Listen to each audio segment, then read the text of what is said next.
যে এই যে বিজেপি যারা ধর্মের নামে ভেদাভেদের রাজনীতি করে তাদের অন্তরাত্মা হচ্ছে আরএসএস। আমাদের আদর্শগত আইডিওলজিক্যাল ব্যাটল এগেনস্ট বিজেপি এবং আরএসএস সেটা কন্টিনিউড হবে, সেটা আমরা চালিয়ে যাব। সেই আদর্শগত লড়াইটা ওদের সঙ্গে আমাদের আদর্শগত যে ব্যাটলটা আছে সেটা কন্টিনিউ করবে। কিন্তু এখন যখন পরীক্ষার মরশুম, এই সময়ে আরএসএস প্রধানের উচিতই হয়নি এই ধরনের কোনো কর্মসূচি নেওয়া। তো এখন ওনারা কি আবার হাইকোর্টে গেছেন, হাইকোর্টের যে বেঞ্চ থেকে ওনারা অনুমতি পেয়েছেন প্রত্যাশিত, এই নিয়ে কোনো মন্তব্যও করব না। তো এখন কিন্তু আমাদের যে ব্যাটলটা আইডিওলজিক্যাল ব্যাটল সেটা চলবে। মণিপুরে বিজেপি নিজেদের মধ্যে গোলমাল করে মুখ্যমন্ত্রী ঠিক করতে পারল না। দেখুন একটা মণিপুর হচ্ছে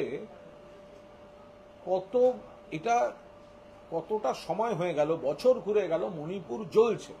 মণিপুর খুন, জখম, অরাজকতা, হামলা, হিংসা, গণধর্ষণ, নারী নির্যাতন সব চলছে। এমন পরিস্থিতি হলো শেষ পর্যন্ত মুখ্যমন্ত্রীর বিরুদ্ধে অভিযোগ হচ্ছে এইসব কনস্পিরেসিতে নিজে মদত দিচ্ছেন। এমন পরিস্থিতি মুখ্যমন্ত্রীকে ইস্তফা দিতে হচ্ছে। এমন পরিস্থিতি বিজেপির ঝগড়া, সেখানে রাষ্ট্রপতি শাসন হচ্ছে। অথচ কি আশ্চর্য, এতদিন ধরে চূড়ান্ত অরাজকতা, হিংসা চলল, কিন্তু প্রধানমন্ত্রীর একবার মণিপুরের মানুষের পাশে গিয়ে দাঁড়াবার একটা সময় হলো না। এটা গোটা বিজেপির চূড়ান্ত ব্যর্থতা। এবং কেন্দ্রীয় সরকার এবং বিজেপি তারা যে মানুষকে কি চোখে দেখে তার প্রমাণ হচ্ছে এই মণিপুর। বলছি, এই যে কালকে বজবজের যে ঘটনা ঘটেছে, কাউন্সিলর স্থানীয় পঞ্চায়েতের প্রধানের হাজব্যান্ড, এই বিরোধীদের বক্তব্য যে একের পর এক এই যে ঘটনাগুলো ঘটছে তৃণমূলের নিজস্ব কন্দল, এবং তাতে সাধারণ মানুষের নিরাপত্তা বিঘ্নিত। এটা কোনো বিষয়ই না। এটা এত বড় দল, এত বড় সংসার, কারোর সঙ্গে কারোর কোনো মতপার্থক্য থাকতে পারে। সব জায়গাতেই রাজনীতি থাকে তা নয়, কখনো ব্যক্তির ব্যাপার থাকে, কখনো ক্লাবের ব্যাপার থাকে, কখনো মহল্লার ব্যাপার থাকে। ফলে সব মিলিয়ে একটা রাজনৈতিক অভিযোগ এনে দিলেই তো আর হলো না। বিজেপি তারা সভাপতি ঠিক করতে পারছে না নিজেদের ঝগড়ার জন্য, বুথ ব্লক নাকি ওদের মন্ডল সেই অবধি কমিটি করতে পারছে না ঝগড়ার জন্য। সিপিএম এর সেলিম বনাম সুজন এখনো চলছে শূন্য পার্টির। তো সুতরাং তাদের মুখে এসব কথা মানায় না। তৃণমূল এক ঐক্যবদ্ধ, মমতা বন্দ্যোপাধ্যায়ের নেতৃত্বে দল চলছে। তো সুতরাং সেই জায়গায় এত বড় দল আর সবাই মানুষ, তো সেখানে কোথায় কোন পাড়ায় কার সঙ্গে কার একটু মতপার্থক্য হচ্ছে ওগুলো কিছু এসে যায়। শুভেন্দু অধিকারী বজবজের ভিডিও পোস্ট করে বলছেন এটাই নাকি ডায়মন্ড হারবার মডেল। কোনটা? এই কালকে বজবজের গোটা ঘটনাটা। আমরা আবার বলছি যে যখন বিজেপির ক্ষেত্রে এই ধরনের মারামারি দেখা যায়, বিজেপির পার্টি অফিসের সামনে টায়ার জ্বলছে দেখা যায়, তো তখন সেগুলো কিসের মডেল থাকে, সেগুলো কার মডেল থাকে? তো এই যে বিক্ষোভ হয়, বিজেপির পার্টি অফিসে বিক্ষোভ, নিজেদের গোষ্ঠীবাজি, পুলিশকে গিয়ে থামাতে হয়, তো কার বিক্ষোভ হয়? তো সুতরাং এরকম একটা বিচ্ছিন্ন, আমি আবার বলছি, এত বড় রাজ্য, এত বড় দল, কোথায় কার সঙ্গে কি মতপার্থক্য, এগুলো কাম্য নয়। এগুলো মানে কোনো অশান্তি বা এই ধরনের জিনিস কাম্য নয়। সেটা দলের নেতৃত্ব যথাযথভাবে দেখছেন। এর জন্য বিজেপিকে মাথা ঘামাতে হবে না। শুভেন্দুবাবু যেন উনি পাহারা দিন যাতে দিলীপ ঘোষ আবার এসে বসে না পড়তে পারে। আবার সুকান্তবাবুকে সরানো যায় কিনা, দিলীপ ঘোষ ফিরলে কার সুবিধা অসুবিধা, পরিষদীয় দল বড় না সভাপতির পদ বড়, তো এইগুলো বিজেপিতে চলছে, উনি এইগুলোর ব্যাখ্যা দেন। গতকাল সেন্ট্রাল এভিনিউতে একটা বৃদ্ধার বাড়িতে লুটপাটের ঘটনা ঘটেছে। স্থানীয় কাউন্সিলর তিনি বলছেন রাত 11টার পরে দুষ্কৃতীদের দখলে চলে যায় এলাকা।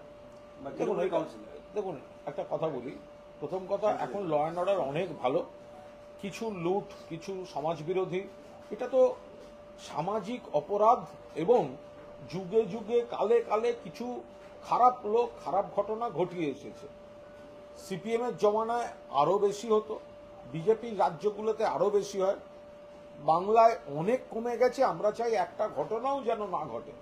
তার মধ্যেও যদি কোনো দুষ্কৃতী কোনো কাজ করে থাকে তাহলে সেটা আপত্তি, সেটা নিন্দার, এবং পুলিশ প্রশাসন তাদের খুঁজবে, তাদের ধরবে বা ধরেছে, তাদের আইনত যা যা ব্যবস্থা হওয়ার হবে।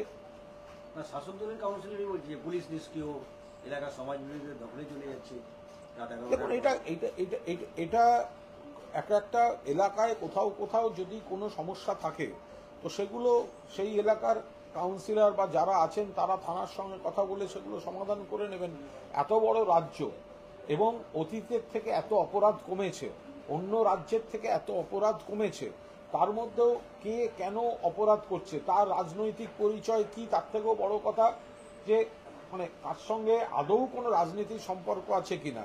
কেউ কোনো কারণে কোনো ব্যক্তি বা সমষ্টি কিছু অপরাধ করেছে তো সেগুলো পুলিশ যথাযথ সঙ্গে সঙ্গে ব্যবস্থা নেবে। আর যদি কোনো কাউন্সিলরের কোনো নির্দিষ্ট বক্তব্য থাকে তাহলে তিনি নিশ্চিতভাবে স্থানীয় পুলিশ বা ঊর্ধ্বতন কর্তৃপক্ষের পুলিশকে তার যা যা বলার সেগুলো সময় থাকতে বলে দিন। নিউ টাউনে আইটি হাব হচ্ছে, সেখানেও এরকম তরুণীর ওপর আঘাত করা হয়েছে, রেপ অ্যান্ড মার্ডারের পুলিশ পরে যদিও গ্রেফতার করেছে। গ্রেফতার হয়ে গেছে তো স্যার, তো খারাপ খারাপ ঘটনা ঘটলে পুলিশের কাজ গ্রেফতার করা এবং সেটা হচ্ছে। এখন কোনো খারাপ ঘটনা ঘটলেই মনে হয় যেন জীবনে সবাই প্রথম শুনছেন, এর আগে এই ধরনের কোনো ঘটনা কখনো ঘটেনি আর কেউ কখনো শোনেননি। এরম হয়েছে জানেন তো, আরে এটা সমাজ, এখানে ভালো কাজ বেশি হয়, দু চারটে খারাপ কাজ সেটা যুগে যুগে হয়ে এসছে, মানে সেটা এখন আরো কমছে। সিপিএম জমানায় যেটা রেগুলার হতো সেটা কমছে, যেটা অন্য রাজ্যে হরবকত হয়, বিচ্ছিরিভাবে হয়, এ রাজ্যে সেসব হয় না। তো ফলে সেই জায়গায় দাঁড়িয়ে কোথাও কোনো খারাপ ঘটনা ঘটলে পুলিশ দ্রুততার সঙ্গে, আপনি বলুন তো জামতাড়া গ্যাং লাইফ হেল করে দিচ্ছিল, অন্য রাজ্যে বসেই মোবাইল হ্যাকিং, মোবাইল ট্র্যাকিং, আপনার অ্যাকাউন্ট থেকে টাকা তুলে নেওয়া, আপনার নামে ফলস অ্যাকাউন্ট করে অন্যকে কনফিউজ করা, এই যে জামতাড়া গ্যাং বহু রাজ্যের পুলিশ ক্র্যাক করার চেষ্টা করেছে, সুবিধা করতে পারেনি। এই রাজ্যের পুলিশ তো গত 15 দিনে 46খানা প্রতারককে অ্যারেস্ট করলো তো ফলে পুলিশ সেটা জামতাড়া গ্যাংই হোক বা রেপ অ্যান্ড মার্ডার তারা তো ধরছে। বলছি যে এই যে একদিকে যেমন গজগজে মন্ডল আমরা দেখলাম, অন্যদিকে তুফানগঞ্জ পুরসভায় দেখা যাচ্ছে যে পুর প্রধানের বিরুদ্ধে অনাস্থা প্রস্তাব পাশ দলেরই কাউন্সিলর তার সেই দলেরই পুর প্রধানের বিরুদ্ধে অনাস্থা আছে। দেখুন এতগুলো পুরসভা তৃণমূলের দখলে, কোথাও কারোর সঙ্গে কোনো মতপার্থক্য, কোন দিন কোন একটা প্রস্তাব পাস হচ্ছে তার সঙ্গে সার্বিকতা কি ডিমান্ড করে? কখনোই করে না। আপনাদের ওখানে হয় না, আপনাদের ওখান থেকে ধরুন কোনো পরিচিত অ্যাঙ্কার ছেড়ে চলে গেল আরেকটি কাগজে, তার মানে কি এই যে যেখান থেকে চলে যাচ্ছে সেটা উঠে গেল? তো ফলে আপনি একটা বিচ্ছিন্ন ঘটনা দিয়ে আপনি কি করে আপনি সমস্তটাকে সার্বিকতাকে আপনি বিশ্লেষণ করবেন? তুফানগঞ্জের অপসারিত চেয়ারপারসন কি আবার পুনরায় নিযুক্ত করা হবে? আমি আবার বলছি, এটা এত বড় দল, কোথাও কোথাও কারোর সঙ্গে কারোর কোনো মতপার্থক্য থাকে, সেই মতপার্থক্যের জন্য হয়তো কিছু একটা প্রস্তাব পাস বা এই ওই হয়ে যায়, বাকি দলের নেতারা দেখছেন এসব নিয়ে এই জল বেশি দূর গড়াবে না। প্রাথমিক শিক্ষা দুর্নীতি মামলায় চার্জশিট জমা নিয়ে যাচ্ছে সিবিআই, এবং তাতে কারা কারা চাকরির সুপারিশপত্র দিয়েছিলেন তার একটা তালিকা প্রকাশ করেছে। তাতে আছে দিব্যেন্দু অধিকারী, ভারতী ঘোষ, মমতা বালা ঠাকুর, রাজ চক্রবর্তী, এরকম সব ব্যক্তিদের নাম আছে। এটাকে আপনি কিভাবে দেখছেন? আমি কোনোভাবেই দেখছি না, কারণ আমি এটা প্রথম শুনছি। তো সুতরাং যদি কোনো খারাপ কাজ হয়ে থাকে এবং সেক্ষেত্রে দেখুন, আবার যদি সেখানে দেখা যায় যে অমুক অমুক ব্যক্তির সুপারিশ রয়েছে, আবার যারা সুপারিশ করছেন তাদের কিছু ক্ষেত্রে এগুলো সমস্ত নাম টামগুলি তো সিবিআই দিয়েছে, তো সিবিআই এবার তাদের সঙ্গে কথা বলুক। এটা আমি রাজনৈতিক মন্তব্য করে কি করব? যদি ধরা যাক এইটা এই জিনিসটা খারাপ কাজ, এখন যারা দিয়েছেন তারা মানে কোনো অনুরোধ রাখার কম্পালশনে দিয়েছেন, জেনে দিয়েছেন না জেনে দিয়েছেন, বৈধভাবে দেখার জন্য বলেছেন নাকি অবৈধ করার সুপারিশ দিয়েছেন, সে বুঝবো কি করে? তো ফলে এটা তো সিবিআই এবং কনসার্ন ব্যক্তিরা বলতে পারবেন। তো যাদের নাম সিবিআই দিয়েছে তারা এর ক্লারিফিকেশন দেবেন, এর সঙ্গে তৃণমূল কংগ্রেস কেন এর ক্লারিফিকেশন? আমি বলছি তো বিজেপি নেতাদের নাম আছে, বিজেপি নেতাদের তো বলতে হবে। এবার তাহলে তো বলতে হবে যে যদি অমুক ব্যক্তি, সবাই মিলে অমুক ব্যক্তিকে বলা হচ্ছে, ধরা যাক কোনো প্রাক্তন মন্ত্রী বা কাউকে একটা, যে তৃণমূল করেছে, তাহলে আপনারা সুপারিশটা দিলেন কেন? তা আপনি তো বিজেপি করছেন, তা আপনি সুপারিশটা দিলেন কেন? আপনি আপনার লোকদের তাহলে নিতে বলছেন কেন? কি করে হবে এটা?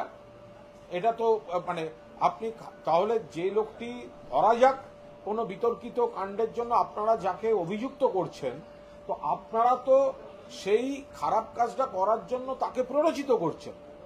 বা আপনি তো সেই খারাপ কাজটার অংশীদার হতে চাইছেন, তো আপনাদের তো দায় নিতে হবে, আপনাদের তো ব্যাখ্যা দিতে হবে, আপনাদের এর তো ব্যাখ্যা দিতে হবে যে আপনি বললেন যে অমুক ব্যক্তি কেন অনৈতিকভাবে এদের নেবে, এবার আপনি আবার 10টা নাম পাঠিয়ে বলছে এদের নিন। তো তাহলে এটার সঙ্গে তো আমি তৃণমূল কংগ্রেস বলে ব্যাপারটা দেখবই না, ধরবই না। তো যাদের নাম আসছে যে তারা এই সুপারিশগুলো দিয়েছেন, আজকে তো তারা সব বিজেপি টিজেপি করছেন, তো তারা ব্যাখ্যা দিন কেন তারা দিয়েছিলেন, দায় তো তাদেরও নিতে হবে, এবং সিবিআই তাহলে তাদেরও জিজ্ঞাসাবাদ করুক। এবং যদি সেক্ষেত্রে তাদের লিস্টের নাম এবং অনিয়মে থাকা নাম এক হয়ে যায়, তাহলে কিন্তু এই কেসের মধ্যে তাদেরও ইনক্লুড করা উচিত। বলছি বিজেপি বলছে যে রাজ্যে যেভাবে অপরাধ প্রবণতা বাড়ছে সেখানে ইলিগাল সিমে নাম্বার 1 আমাদের বাংলায়। এটা কোনো কাজের কথা নয়। বাংলায় সিম বেশি হলেই অপরাধ বাড়বে, এই কথাটা কে বললো? এটা তো কোনো কাজের কথা নয়। তো ক্রয় ক্ষমতার উপরও ডিপেন্ড করে, মানুষের নানা ধরনের প্রয়োজনের সঙ্গে ডিপেন্ড করে। আপনি দেখুন, যদি বাংলায় বহিরাগত ঢুকে থাকে অনুপ্রবেশকারী, তার জন্য দায় তো কেন্দ্রীয় সরকারের, বিএসএফ এর। বাংলাদেশ বর্ডারটা তো পশ্চিমবঙ্গ পুলিশ পাহারা দেয় না, তো অন্য রাজ্য থেকেও তো এখানে লোক আসছে, অন্য দেশ থেকে এলে বিজেপির দায়িত্ব, অন্য রাজ্য থেকে এলেও সেটাও তো একটা আমাদের দেশেরই অন্য রাজ্য থেকে আসছে। তো এখানে যদি সিম কেউ বেশি কেনে, তো সিম কেনার সঙ্গে অপরাধের কি সম্পর্ক? অপরাধ হয়েছে এমন সিম যার কাছে আছে তার বিরুদ্ধে আইনত ব্যবস্থা নেওয়া হবে। সিমের কি আছে? এতগুলো কোম্পানি এসছে, পাল্লা দিয়ে হচ্ছে, নানা রকম প্যাকেজ দিচ্ছে, তো অনেকে তো আচ্ছা আমি এটা একটা কিনলাম, এটা একটা কিনলাম। অনেক মোবাইল সেট বেড়ে গেছে লোকের হাতে, এক একজন একাধিক সেট ব্যবহার করে, এক একটা সেটে আবার একাধিক সিম রাখা যায়। তো কেউ যদি তার সঙ্গে মানে সেই বিক্রির সঙ্গে এটাকে খারাপ তুলনা করে দেখার কোনো সম্পর্ক নেই। বলছি আজকে সীমান্তের প্রসঙ্গের কথাই যখন উঠলো, যে কোচবিহারের গীতালদহে এর সীমান্তে সংঘর্ষ এবং একাধিক বিএসএফ জওয়ান তারা আহত হয়েছে, বাংলাদেশিদের মানে বিজেপি মানে 5জন জওয়ান ইনজিওর্ড। কার? গীতালদহ, আমাদের আহত, হ্যাঁ আমাদের আহত হয়েছে। হ্যাঁ, না, ওই জায়গাটায় এই কেন্দ্রের বিএসএফ এর ব্যর্থতায় এবং অপকীর্তিতে বেশ কিছু জায়গায় তো সীমান্তটা ডিস্টার্বড হয়ে আছে, কখনো বাইরের লোক ঢুকছে, কখনো বিএসএফ এর উপর আক্রমণ হচ্ছে। এই গোটা জিনিসটা তো ডেকে আনছে এই কেন্দ্রীয় সরকারের ভুল নীতি। তো ফলে বাংলাদেশ সীমান্তটা, সেটা বাংলার দিক হতে পারে, ত্রিপুরার দিক হতে পারে, অসমের দিক হতে পারে, যেখানে যা হচ্ছে, তো মানে আসাম থেকে ধরা পড়লো, কি করে ধরা পড়লো? তাহলে কোনো না কোনো পথে তো বাংলাদেশ থেকে গিয়ে অসমে হাজির হয়েছিল, ত্রিপুরা থেকে ধরা পড়লো, কি করে হলো? ফলে এই যে এবার বিএসএফ আক্রান্ত হচ্ছে, ফলে বিএসএফ কেও যে ঠিক মতো কাজের পরিবেশ দেয়া, পরিকাঠামো দেয়া, ঠিক নীতিতে চালানো, এই পরিচালনটাতেই তো কেন্দ্রীয় হোম মিনিস্ট্রি ব্যর্থ। বলছি যে মালদা আমাকে আগে বলা হোক যে তৃণমূল থেকে অমুক লোক বিজেপিতে গেছে বললে প্রশ্ন করা হয়, তাহলে অমুক চ্যানেল থেকে অমুক জায়গায় গেলে এটা কি, তাহলে সেই প্রশ্ন কি হবে? আচ্ছা ঠিক আছে, ছেড়ে দিলাম, চলো। বলছি যে মালদা কিছুদিন আগে এই গুলি তুলি এইসব নিয়ে ছিল না, হঠাৎ করে হরিশ্চন্দ্রপুরে দেখা যাচ্ছে যে একজন তৃণমূল কংগ্রেসের ব্লক সভাপতি তিনি পুলিশকে পাশে বসিয়ে বলছেন মাইকে যে বিধানসভা ভোটে রেফারি থাকবে না, লাল কার্ড দেখানোর লোক নেই, পাশে বসে আছেন আইসি। তো বিরোধীরা প্রশ্ন করছেন যে এই পুলিশকে সামনে রেখেই তো শাসানি দিচ্ছে। তো কেউ বিধানসভা ভোট তো কেন্দ্রীয় সরকারের বাহিনী করবে, কেন্দ্রীয় বাহিনী করবে। তো সব এই তো শুনি যে বিধানসভা দেখে নেব, কেন্দ্রীয় বাহিনী থাকবে, কেন্দ্রের নির্বাচন কমিশন থাকবে, এই তো শুনি অমুক করা হবে, তমুক এই করে দেবো। তো তারা এখন এই কথাগুলো আসছে কেন? ফুটবল ভালোবাসেন, ফুটবলের ভাষায় কথা বলেছেন। একবারও তো পুলিশকে কাজ করবে না, পুলিশকে পক্ষপাত দুষ্টভাবে ব্যবহার করতে হবে, এরকম কোনো কথা তো কেউ বলেনি। রেফারি মানেটা কি? আমরা মানুষের উপর পুরোদস্তুর আস্থা রাখি, আমরাই বলে দিই কেউ কোনো কেউ কোনো জোর জবরদস্তি বা মানুষকে প্রভাবিত করা, বাহুবলের প্রয়োগ করা, এগুলো করবেন না, সেগুলো তো আমরা বলে দিই, দল বলে দেয়, মমতা ব্যানার্জি বলে দেন, অভিষেক ব্যানার্জি বলে দেন, মাননীয় মুখ্যমন্ত্রী বারবার বলে দেন। তো সুতরাং এটা এখন কোন কথার টোনে কি বলেছেন, পাশে ওসি বসে আছে। আরে ওসি কি বিধানসভা ভোট করাবেন নাকি? বিধানসভার ভোট তো করাবে কেন্দ্রের বাহিনী এসে। তাহলে এই ধরনের এই যারা হারবে তারা এখন থেকে ছুতো খুঁজতে আরম্ভ করেছে। পুলিশের কোর্টের একটু ছোট ব্যাপার আছে, সেটা হচ্ছে গত বছর গলগ্রিন থানা একজন দুষ্কৃতীকে থানায় ডেকে আনে এবং ব্যাপক মারধর করে পক্ষাঘাতগ্রস্ত হয়ে পড়েছিল। এখন পুলিশ বারবার কোর্টে জানাচ্ছে যে তদন্ত হচ্ছে, কিন্তু ডাক্তারি কোনো সাক্ষ্য প্রমাণ গ্রহণ করেনি। এই নিয়ে হাইকোর্টে আজকে চূড়ান্তভাবে পুলিশ ধর্ষণের শিকার হয়েছে। তদন্ত হচ্ছে, কোনো ডাক্তারের সাক্ষ্য গ্রহণ নেই। এটা আইনি বিষয়। পুলিশের তরফের যে আইনজীবীরা আছেন তারা নিশ্চয়ই জানাবেন। এই বিষয়ে কিছু জানা নেই বা এটার সঙ্গে রাজনীতির সম্পর্ক, সেই কারণে কোনো মন্তব্য করব না। মালদা বেনিয়াপুকুরে নাবালিকা ধর্ষণ ঘটনা হয়েছিল, সেখানে মোহাম্মদ সরফরাজ এবং আরেকজনকে ধরা হয়েছিল। সেটা নিয়ে সজল ঘোষ বলছেন যে এরা বেশিরভাগ হচ্ছেন ববি হাকিমের উত্তরাধিকারী এবং এরা এই ধরনের ঘটনাটা ঘটেছে। সস্তা অপ্রাসঙ্গিক কথার কোনো উত্তর দিই না।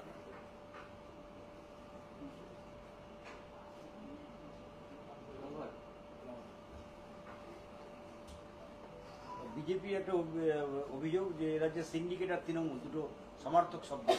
আরে বিজেপি সব রাজ্যেই তো এই সবগুলো চলে। আচ্ছা, সিন্ডিকেট আর তৃণমূল মানেটা কি? এইগুলো তো ভিত্তিহীন অভিযোগ। সম্পূর্ণভাবে বিজেপি মানুষের কাছ থেকে দূরত্ব, মানুষের সঙ্গে সম্পর্ক নেই, জনগণ দ্বারা প্রত্যাখ্যাত, এই অবাস্তব কথাগুলো বলে যায়। ফলে সিন্ডিকেট বলতে কি বোঝায়? আর দেখতে হবে কোনটা অবৈধ না কোনটা বৈধ। এর বাইরে হঠাৎ সিন্ডিকেটের মানেটা কি? আচ্ছা, যদি কোথাও কনস্ট্রাকশন হয়, যদি কোথাও বৈধভাবে কেউ সেই কনস্ট্রাকশন মেটেরিয়াল সরবরাহ করে, তো সঙ্গে সঙ্গে সিন্ডিকেট, দুষ্কৃতি এটা বলা, কোনো গাজোয়ারি চলবে না। আমার জিনিস নিতে হবে, আমার দামে দিতে হবে, সরকার কি বলে কিছু বলতে পারবে না, খারাপ গুণমানের জিনিস আমি দিলে সেটা নিতে হবে, এইগুলো নিন্দনীয়। এগুলো তো পুলিশ ব্যবস্থা নেয়, অ্যাকশন নেয় তো। কিন্তু এই কথাগুলো কি আছে? বিজেপি তো এই সমস্ত নানা রকম সিন্ডিকেটে জড়িত, বিভিন্ন ধরনের, এমনকি মহিলা শিশু পাচার এসব কাদের নামে ওদের বিরুদ্ধেই তো সব অভিযোগ ছিল। এই যে তথাগত রায় বলেন কামিনী কাঞ্চনে দল চলে বিজেপিকে, তা কামিনী কাঞ্চন সিন্ডিকেট তার মানে বিজেপি চালায়?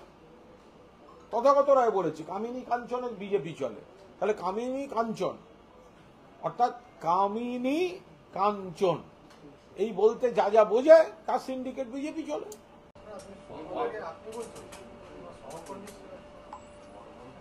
সিপিএম এর যে পার্টি দলিল তার 13 নম্বর পৃষ্ঠায় বলছে রাজ্যের পরিস্থিতি ব্যাখ্যা করতে গিয়ে যে তৃণমূলের মদতে রাজ্যে রাষ্ট্রীয় স্বয়ংসেবক সংঘ বা আরএসএস এর স্কুল বাড়ছে। সম্পূর্ণ ভিত্তিহীন। এখানে যে কোনো সংগঠন, গণসংগঠন, তারা তাদের মতো কাজ করে। এখানে গণতন্ত্র আছে, তাই সিপিএম এর সময় হয়নি। সিপিএম এর ভোট কমছে, বিজেপির ভোট বাড়ছে। সিপিএম এর আসন কমছে, সেটা চলে যাচ্ছে বিজেপির কাছে। রামবাম একটা শব্দ তৈরি হয়ে গেল বাংলায়। তো সিপিএম তো নিজেরাই বিজেপিকে সরাসরি সংসদীয় রাজনীতিতে ভোট দিয়ে সাহায্য করছে, তাদের মুখে আবার বড় বড় কথা। ঠিক আছে, থ্যাংক ইউ দাদা।